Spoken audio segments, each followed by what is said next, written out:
Luke 9. Then he called his 12 disciples together and gave them power and authority over all demons and to cure diseases. He sent them to preach the kingdom of God and to heal the sick. And he said to them, "Take nothing for your journey, neither staffs, nor bag, nor bread, nor money, and do not have 2 tunics apiece. Whatever house you enter, stay there, and from there depart. And whoever will not receive you when you go out of that city, shake off the very dust from your feet as a testimony against them." So they departed and went through the towns, preaching the gospel and healing everywhere. Now Herod the Tetrarch heard of all that was done by him, and he was perplexed, because it was said by some that John had risen from the dead, and by some that Elijah had appeared, and by others that one of the old prophets had risen again. Herod said, "John I have beheaded, but who is this of whom I hear such things?" So he sought to see him. And the disciples, when they had returned, told him all that they had done. Then he took them and went aside privately into a deserted place belonging to the city called Bethsaida. But when the multitudes knew it, they followed him. And he received them and spoke to them about the kingdom of God, and healed those who had need of healing. When the day began to wear away, the 12 came and said to him, "Send the multitude away, that they may go into the surrounding towns and country and lodge and get provision, for we are in a deserted place here." But he said to them, "You give them something to eat." And they said, "We have no more than 5 loaves and 2 fish, unless we go and buy food for all these people."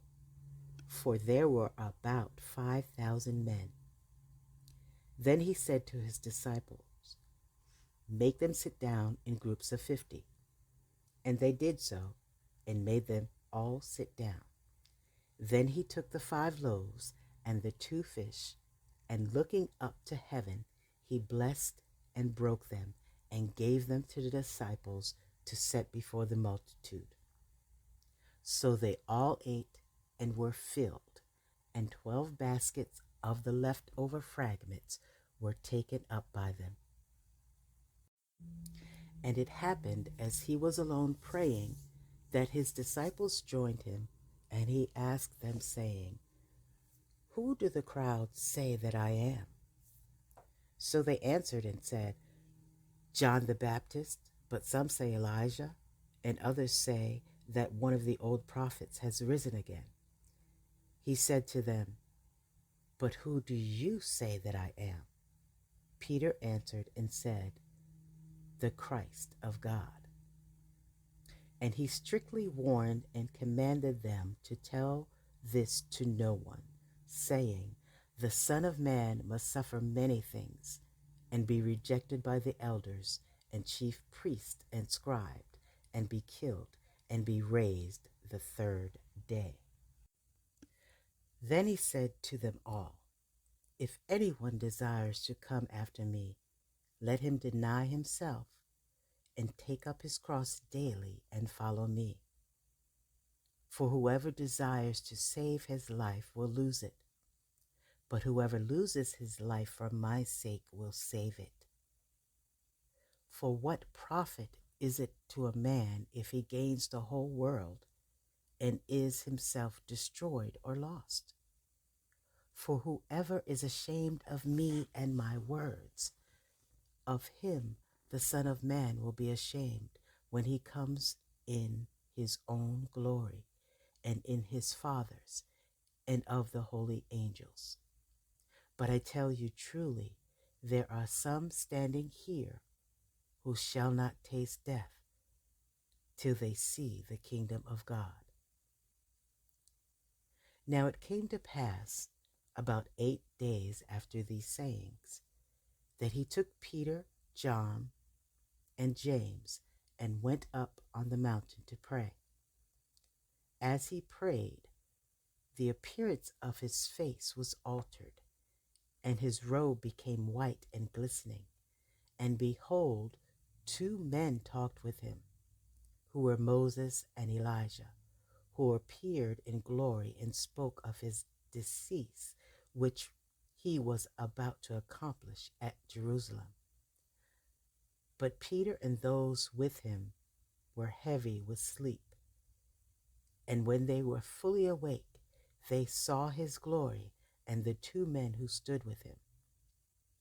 Then it happened, as they were parting from him, that Peter said to Jesus, Master, it is good for us to be here, and let us make 3 tabernacles, one for you, one for Moses, and one for Elijah, not knowing what he said.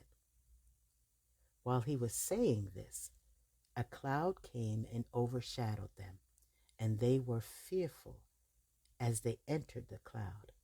And a voice came out of the cloud saying, This is my beloved Son. Hear him. When the voice had ceased, Jesus was found alone. But they kept quiet and told no one in those days any of the things they had seen. Now it happened on the next day, when they came down from the mountain, that a great multitude met him. Suddenly a man from the multitude cried out, saying, Teacher, I implore you, look on my son, for he is my only child. And behold, a spirit seizes him, and he suddenly cries out, and it convulses him so that he foams at the mouth, and it departs from him with great difficulty, bruising him. So I implored your disciples to cast it out, but they could not.